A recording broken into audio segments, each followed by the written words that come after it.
Hello and welcome to Skyline, ladies and gentlemen. I'm Driti. Well, the entire world is changing faster than ever before. Every single day, a new headline grabs our attention. A new immigration rule, a fresh geopolitical conflict, a major economic decision, or another breakthrough in AI. At first, these stories may seem completely unrelated to you. But if you look closer, they're all connected, and that's why on Skyline, we don't just tell you what happened. We explain why it happened, why it matters, and most importantly, how it will affect you. Tonight, we have some of the biggest global stories that could directly impact Indians and NRIs across the world. Well, from changing US immigration policies to geopolitical tension and economic shift that could influence your career, your investment, and your future. So without wasting any time, let's start with our top story.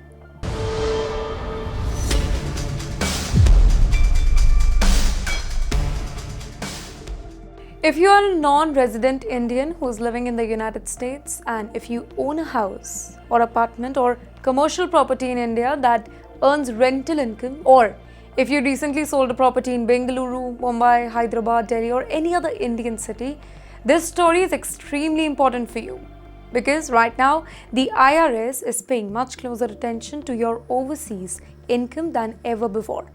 Many NRIs believe that if you have paid tax deducted at source in India, or if their rental income is deposited only into an Indian NRO account, the US government has no way of knowing about it. Well, that is one of the biggest misconceptions. Well, in 2026, financial information moves across borders much faster than people do realize. Indian banks and American tax authorities now exchange financial information under international reporting system, making it much easier for the IRS to identify the foreign income that has not been reported completely. Under the US tax law, if you are a US citizen, a green card holder, or somebody who qualifies as a US tax resident, you are required to report your worldwide income. It does not matter where the property is, be it anywhere in India. If that property generates monthly rental income, that must be declared on your US tax return. And if you sold that property, the capital gains also have to be reported after converting the figure into US dollar using the applicable exchange rate. Well, the compliance requirement do not stop there. And yes, if your foreign financial assets cross the FATCA reporting limits, additional reporting through Form 8938, it may be mandatory.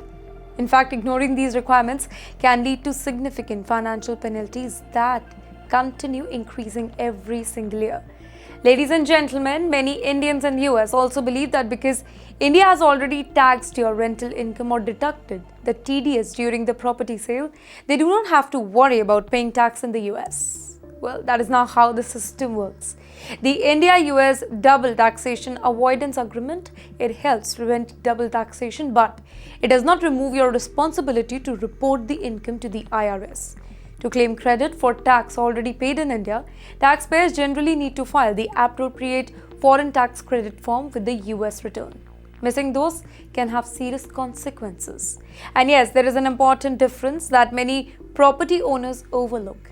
Indian tax rule and US tax rules calculate rental income very, very differently. While India allows certain standard deduction here, the IRS follows its own depreciation rule for foreign property. Well, these calculations directly affect the amount of tax that you may eventually pay when you sell your property. Even if you never claimed depreciation in previous years, IRS still considers those deductions while calculating your taxable gain later on. Well, the biggest mistake is waiting until an IRS notice arrives. Once compliance issues are identified, fixing them becomes far more difficult and expensive. Smarter approach is to review your Indian property, your rental income, your capital gains, and your reporting obligations before the IRS comes asking questions. But yes, if you really think reporting the sale of your property is enough, no. There is another hidden calculation that is buried deep inside the US tax system that surprises thousands of Indians every year.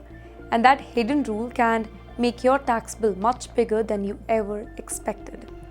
Well, if you recently sold an apartment or house in India that was rented out, even for a short period of time, you may have unknowingly stepped into one of the most complicated tax traps under the US law. And surprisingly, this has nothing to do with the selling price. That's right, it is about how the IRS calculates the value of your property before it even looks at your capital gain. Most people use a very simple formula here.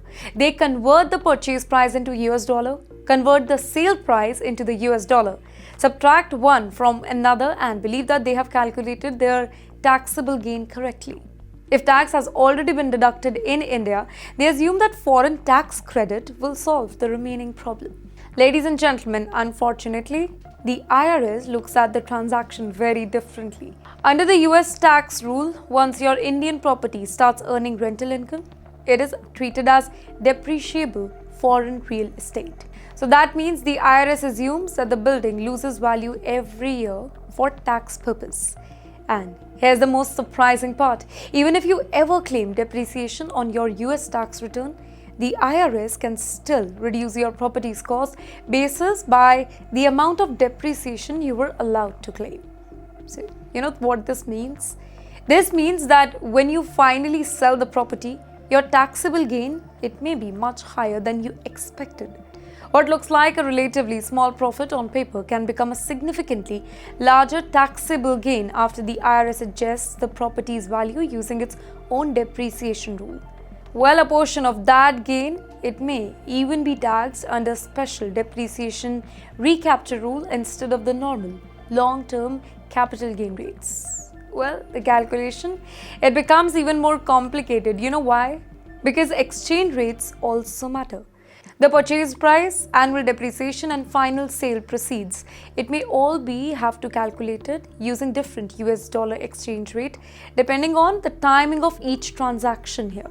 As a result, even if your profit in Indian rupee, it appears modest, your taxable gain in US dollar can be much higher.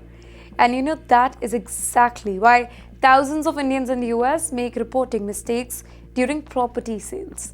They believe they have calculated everything correctly, only to discover later on that IRS uses an entirely different method. Reviewing these calculations before filing your return can help avoid unexpected tax bills, interest, and compliance issue in near future. Well, ladies and gentlemen, property taxes are only one part of the global compliance puzzle. Because for thousands of Indians, the next financial risk is not hidden inside real estate. It is hidden inside foreign bank account. The biggest challenge? It is not reporting your Indian property to IRS. There is another rule that quietly catches thousands of Indians every single year. And this one has nothing to do with hiding income. It has everything to do with how the IRS calculates your property value over time. Many Indian families buy a flat in Bengaluru, Mumbai, Hyderabad, or any other Indian city with an idea of earning rental income while they work in the US. Every month, the rent comes in, the tenant pays on time, and everything seems perfectly normal. But behind the scene, the IRS is applying a completely different set of accounting rules that most people never ever think about. Well, the moment your Indian property starts generating the rental income, the IRS treats it as a depreciable foreign asset. You want simple words?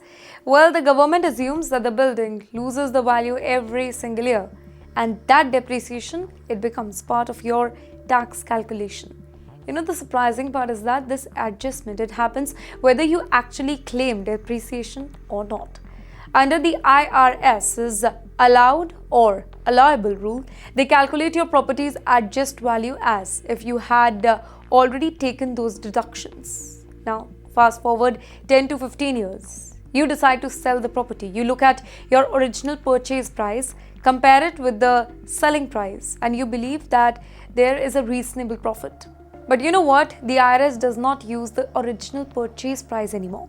It first reduces the property's value because of years of assumed depreciation. That means your taxable gain, that suddenly becomes much larger than what you expected.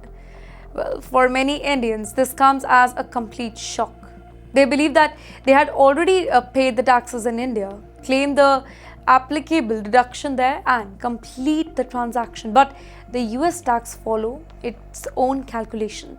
Even exchange rate becomes part of the equation. While the purchase price is converted using the exchange rate on the day you bought the property, while the sale proceeds are converted using the rate on the day you sold it.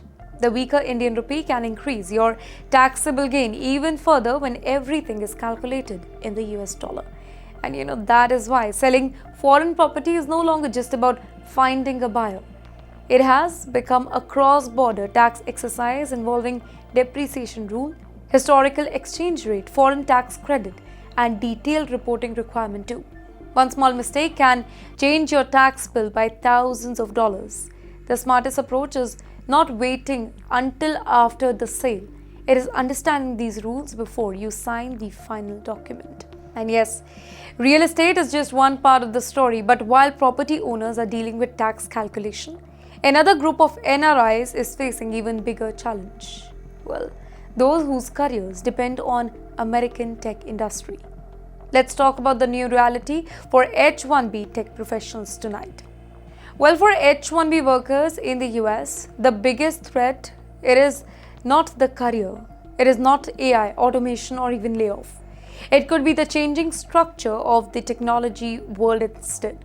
Companies are no longer just reducing jobs. They are completely redesigning the way you hire, you manage, and you build the workforce. For years, the career path in big tech, it looked predictable.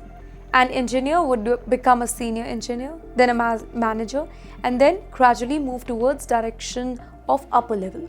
The ladder is now changing rapidly though. Across Silicon Valley and major technology hub, companies are reducing management levels, asking fewer managers to supervise larger teams, and pushing the employees back towards hand-on technical jobs. Well, for Indians on H-1B visas, this creates an entirely different level of uncertainty. You know why?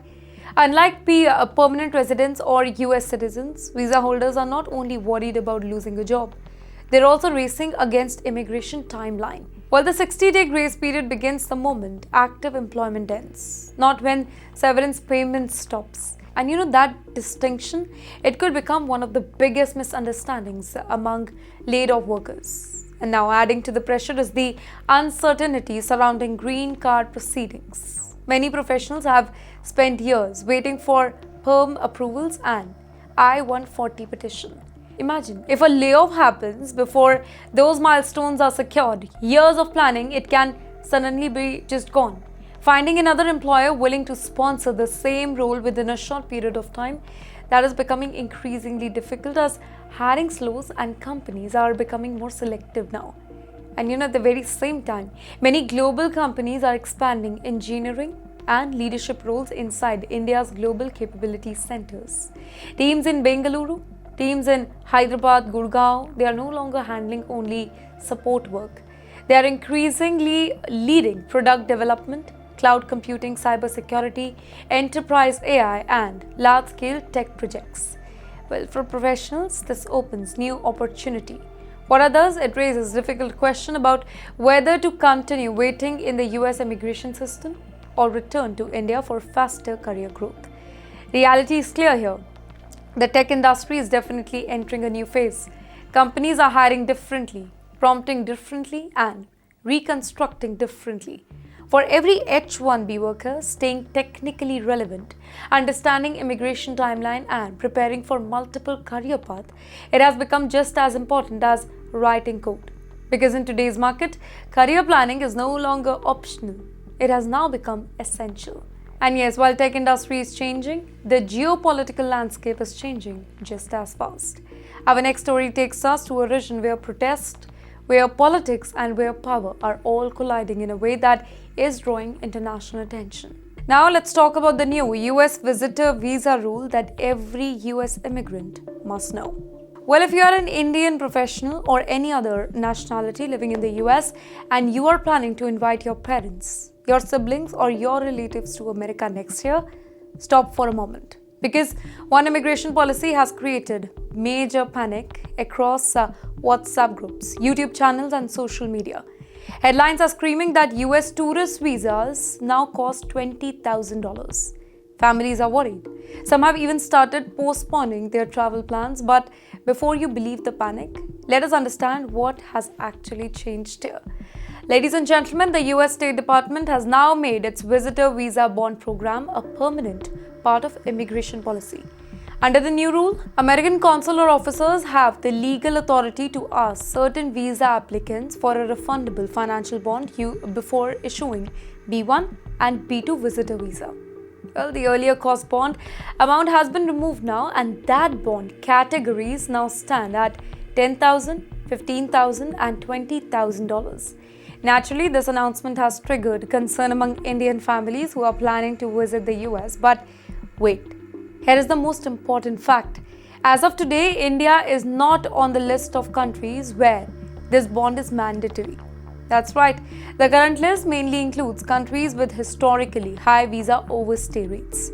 So, if your parents hold an Indian passport today, they do not have to deposit $20,000 just to attend a visa interview or receive a tourist visa. Well, that part of the headline, it is simply not true. However, wait, that does not mean that NRIs should ignore this development completely. The new regulation also gives the US government the power to update the country list in near future. These reviews are based on visa overstay data collected by the Department of Homeland Security though. If a country's overstay number increases, it can be added to the visa bond list with only a short public notice period. That means today's exemption, it does not automatically guarantee tomorrow's exemption. And yes, if India is ever added in near future, the financial responsibility will largely fall on the families living in the US.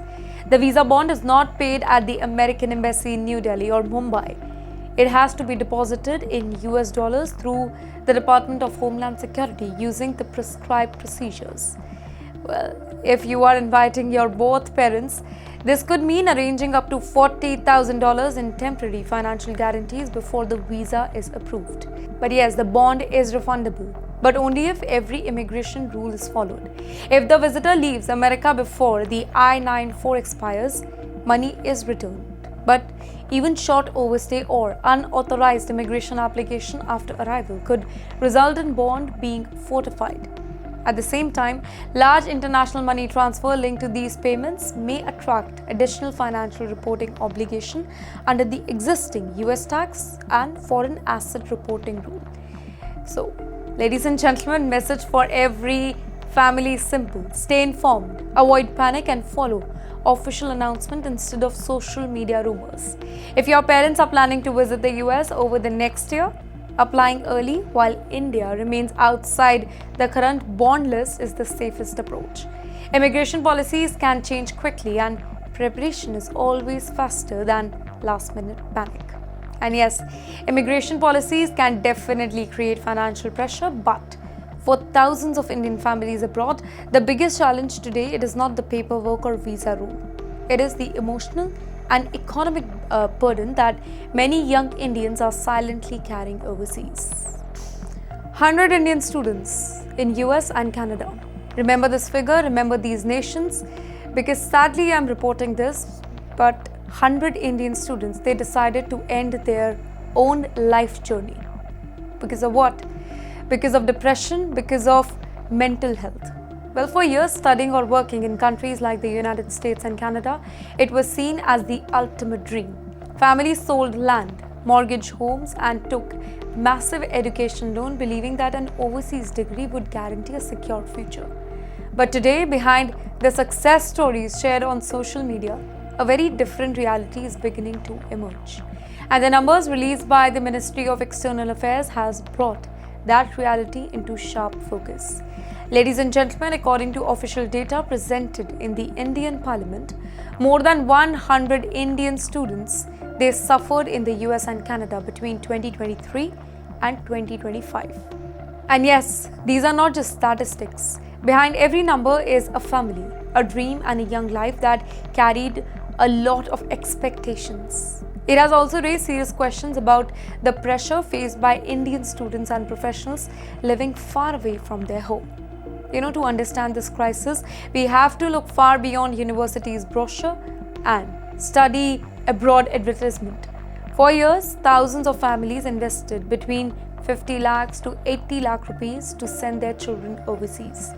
Expectation was straightforward: study hard, work part-time, secure a full-time job, get a work visa or maybe permanent residency and repay the loan within a few years.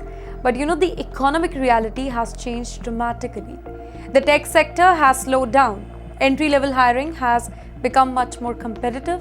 Companies have reduced recruitment while investing heavily in automation and AI. For international students on OPT in the US, finding employment within strict timeline, it has become increasingly difficult. Missing those deadlines, it can directly affect their immigration status. And yes, at the very same time, the cost of living has continued to rise. Rent, groceries, transport and healthcare expenses in cities like Toronto, Vancouver, Seattle or San Francisco has increased significantly. Many students who once depended on part-time jobs to manage their monthly expenses are now struggling to find enough work. And in the meantime, education loans back in India continue to accumulate interest, putting additional financial pressure on both students and their families. Immigration uncertainty has made the whole situation even more challenging if you see. Canada's changing immigration policies, tighter work permit rule and rising competition for permanent residency have created uncertainty for many young professionals. In the US, limited H-1B lottery selection and long green card waiting period, it has added another layer of stress, and that too for these young Indian minds trying to build a stable career. Professionals who are working with Indian communities overseas have reported increasing cases of anxiety, depression and loneliness, with emotional exhaustion among these young minds. Many hesitate to even share their struggles with their family because they fear that disappointing the people who sacrifice so much for their education. Well, they continue smiling on video calls while silently carrying financial pressure, career uncertainty and emotional isolation. And this is why the conversation, it cannot remain limited to visa or salaries. Financial planning, in fact, community support, mental well-being, they are equally important. No career, no degree, no immigration status, it is more valuable than your life. Recognizing stress early, seeking financial and professional help when needed, and staying connected with family and support network, it can make a lot of difference. Sometimes asking for help is not a sign of weakness. It is the strongest decision a person can make. And yes, ladies and gentlemen, from immigration policies to financial compliance, from global careers to personal struggle, the world is changing rapidly. And staying informed is no longer just an advantage. It has become a necessity. And yes, now before we move to immigration again, let's talk about something that affects almost every Indian living abroad: your money. If you are an NRI sending money back home, paying an Indian home loan, or keeping your savings in US dollars, Canadian dollars, British pounds, or UAE dirham, this one story, this is not something you can ignore. Ladies and gentlemen, the Reserve Bank of India has decided to keep the repo rate unchanged at 5.25%. While many major central banks across the world, they are either cutting rates or preparing for fresh policy changes. And yes, at the very same time, the Indian rupee is trading about 95 to 96 against the US dollar, hovering near its weakest level. And when these two things happen together, they create a rare financial window for NRIs. The biggest question today is simple though: should you send money back home to India or not? Should you lock your money into an NRE fixed deposit, or should you wait? Let me help you with that. The answer depends on understanding what economists call the interest rate and currency gap. Well, for years, many NRIs kept their money sitting in overseas saving account that earned almost nothing. But today, with Indian banks offering attractive NRE fixed deposit rate, while the rupee remains weak, every dollar, every pound, every dirham that is converted into Indian rupees gives you much more value than it did a couple of years ago. That means the same amount of foreign currency now converts into significantly higher Indian rupee. But there is one important catch here. converting your money simply because the exchange rate looks attractive, not enough. If that money it stays idle in a normal saving account, inflation slowly eats away its value. Financial experts say that real advantage comes only when the money is invested in productive and tax-efficient instrument. Well, one of the biggest beneficiaries of the current situation is the NRI fixed deposit. Interest earned on NRI deposit remains tax-free in India, and both the principal and the interest can be taken back overseas. Today, several Indian banks are offering return between 6.5 and 7.3%, making them much more attractive than many low-yield Western saving products. Well, the RBI's decision to keep rate steady, it also brings relief to NRIs who already have home loans in India. Well, since lending rates are expected to remain stable, borrowers are unlikely to face sudden increase in EMIs, and if you earn in dollars or other stronger foreign currency using today's exchange rate to repay a part of your loan, it could save you a significant amount in future interest payment. But yes, there is another side to that NRI overlook here: tax compliance. If you live in countries like the US, Canada, or the UK, income earned from certain Indian accounts and investment, it may still have to be reported to local tax authorities. Thousands of Indians make costly mistake by assuming that because taxes were deducted in India, there are no further reporting obligation overseas. Well, that assumption can become very expensive if foreign reporting requirements are ignored. Financial planners therefore recommend 3 very simple rules. First, compare the return that you are earning on your overseas cash with the returns available through NRE or FCNR deposit. Second, avoid sending one large amount at a single exchange rate. Instead, spread your remittances over time to reduce currency risk. And finally, always consult a qualified cross-border tax expert before making major transactions between India and country of your residence. Well, in today's uncertain global economy, simply leaving cash untouched, it is no longer a strategy. Well, smart currency planning, disciplined investing, and proper tax compliance, it can make a meaningful difference to your long-term financial health. And yes, while NRIs are planning the finances, another major change is quietly reshaping overseas career. This time in Canada. So, let's look at our next one.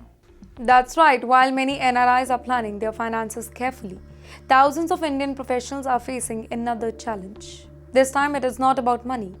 It is about moving to Canada. If you are an Indian tech professional, corporate manager, or skilled worker who's preparing to move to Canada through an overseas company transfer, or if you have recently received a job offer from a multinational company promising a fast-track Canadian work permit, you need to pay closer attention here. Canada has quietly changed on one of the most popular work permit pathway, and that has impacted a lot of Indians.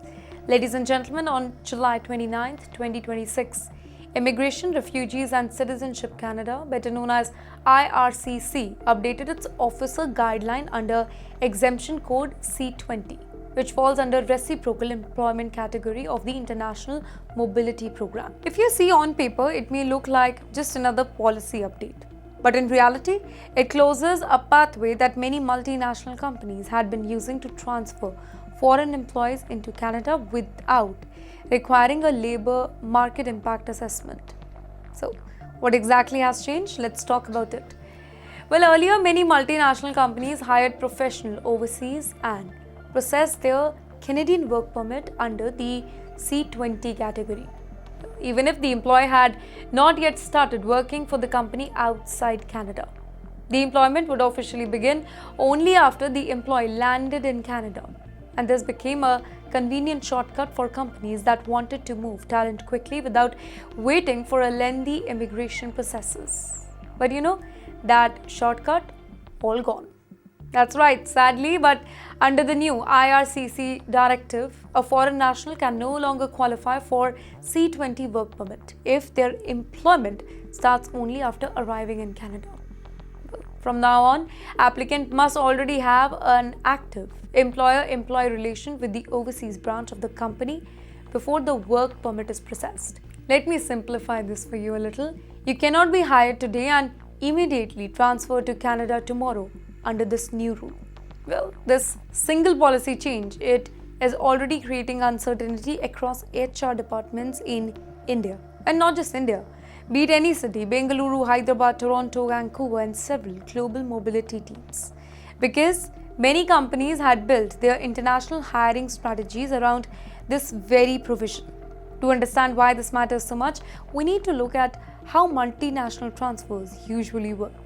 If you see closely, normally companies use the intra-company transfer or ICT route. But ICT route has one strict condition. The employer must have worked full-time for the overseas office of the company for at least 12 continuous months during the previous 3 years. That waiting period has often considered too long for urgent business requirements though. And that is exactly why many companies preferred the C20 category now. It allowed them to recruit somebody overseas, complete the paperwork, and move the employee to Canada much faster. According to Canada, that process no longer reflects genuine reciprocal employment.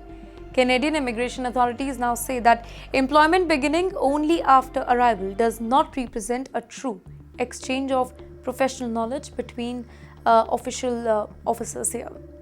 And this new interpretation, it is not just for future applications. Canada has instructed immigration officers to apply these updated rules even to many pending C20 applications, extension requests, and change of condition file. That means applicants who submitted their paperwork months ago, they could still be affected by the new policy. Well, for many Indians, this creates a serious hurdle. You know why? Because if you have not already worked for an overseas branch of a company, you cannot prove it with salary, maybe with employment records or tax documents. Your application under code C20 could now face refusal. So, let me give you options here.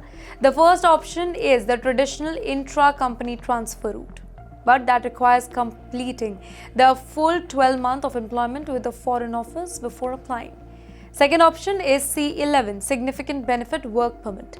However, this category now faces much stricter scrutiny. Applicants must prove that their work will create measurable economic, social, and cultural benefit for Canada, making approval far more challenging than ever before. And then comes the third option.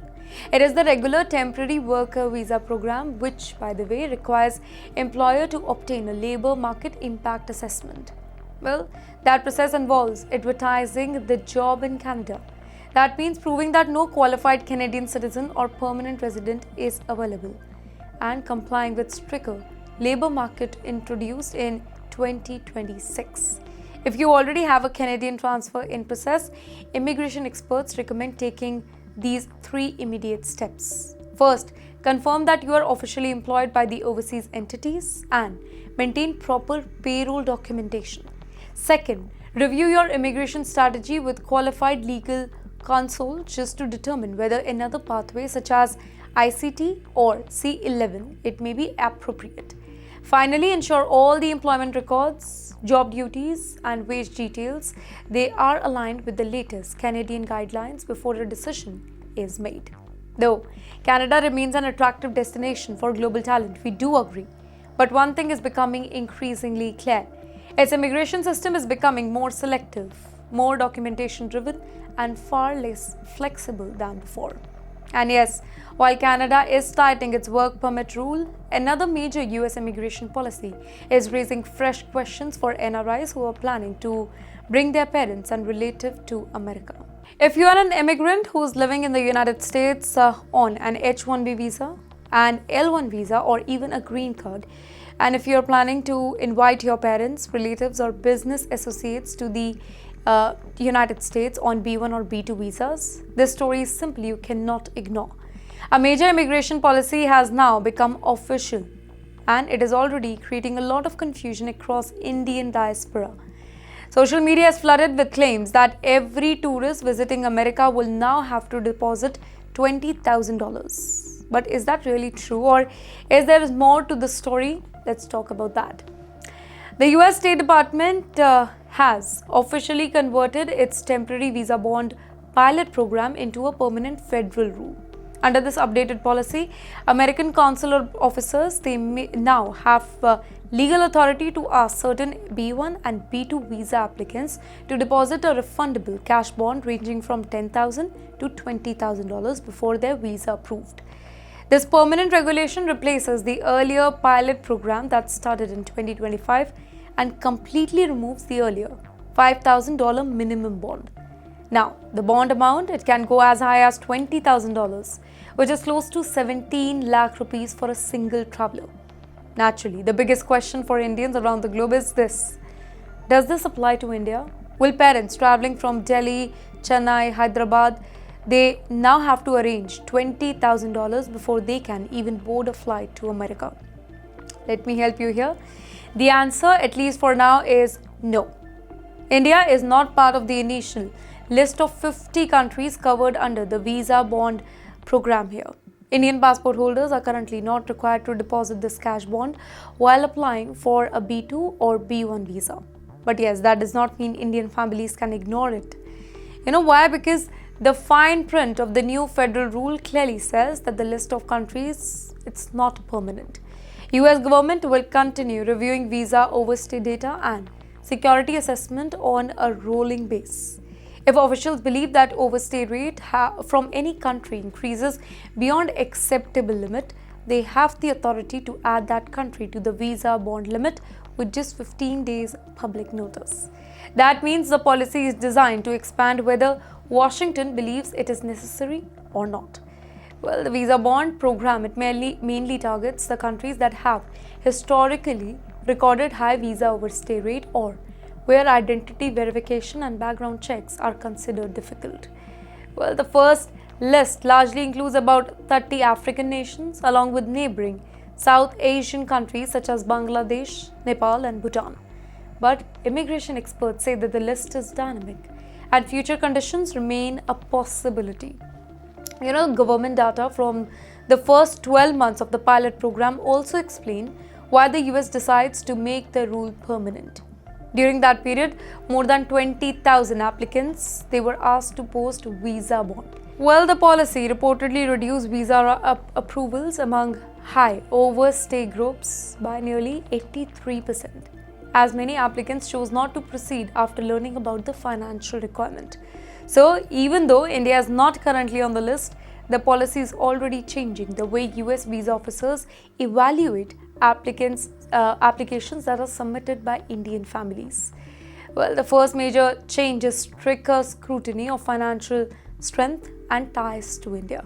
Even without asking for cash bond, visa officers are now paying much closer attention to whether an applicant has enough reasons to return home or not. If elderly parents or relatives, they do not have a stable income, property ownership, pension records or close family connections in India, well, they could face a higher chance of refusal under Section 214B, where officers conclude that applicant has not demonstrated sufficient non-immigrant intent. The second major change is stronger electronic monitoring after arrival in the US. The new system is integrated with the Department of Homeland Security's exit tracking technology operating on an American airport. Every visitor entering on an B1 or B2 visa is monitored digitally.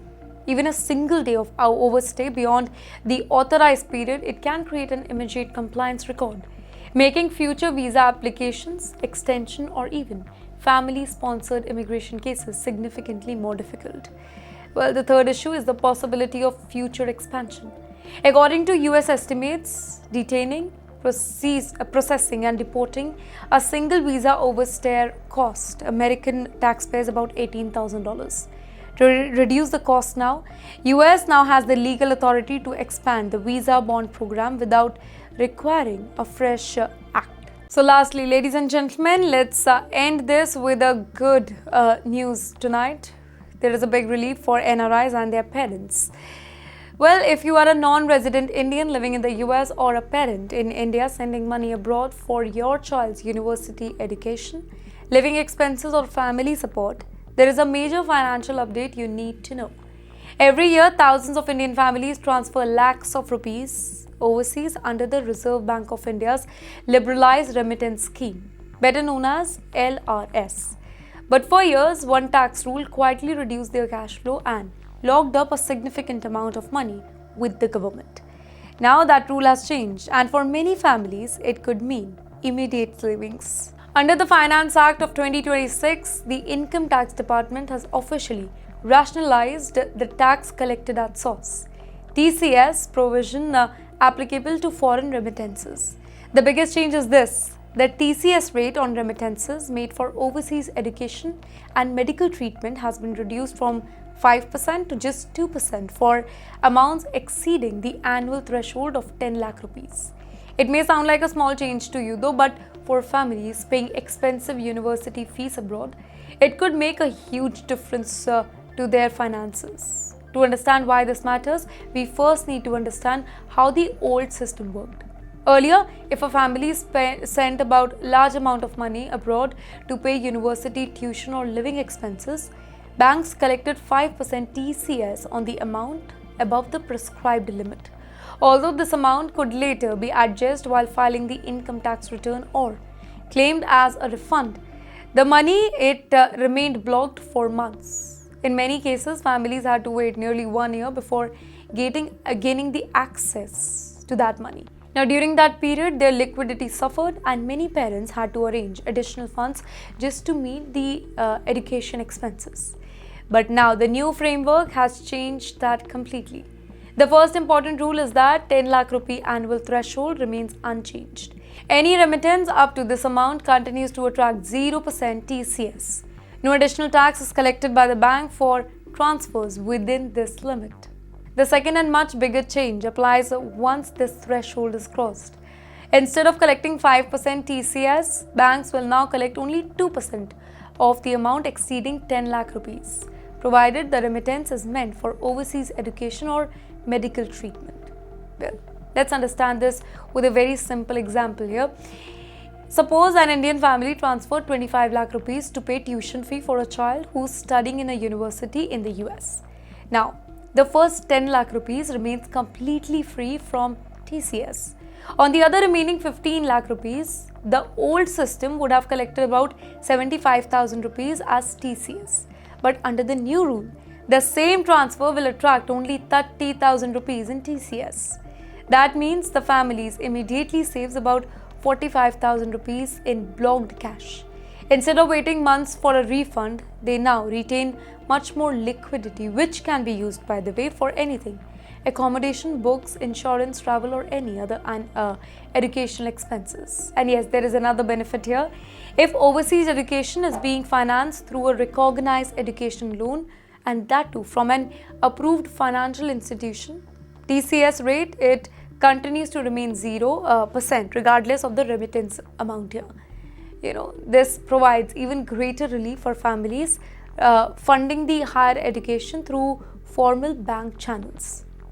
However, there is an important warning that many NRIs and resident Indians should not ignore. The reduced 2% rate applies only to education and medical remittances.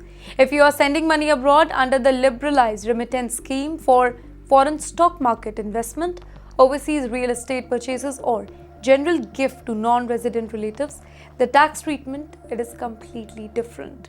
Well, for these categories, the TCS rate, it remains to continue 20% on amounts exceeding 10 lakh rupees. That means a 50 lakh rupee transfer made for overseas investment can still result in immediate 8 lakh rupees TCS deduction at the time of remittance. So using the wrong remittance category, it can prove extremely expensive. And yes, ladies and gentlemen, with that we come to the end of tonight's special edition of Skyline. Well, from tax rules that could impact your hard-earned money to immigration policies that may shape your family's future. From global financial opportunities to major visa update, our goal is simple: to cut through the noise and bring you the information that actually matters. I am Driti, this was Skyline, and I will see you in the next episode.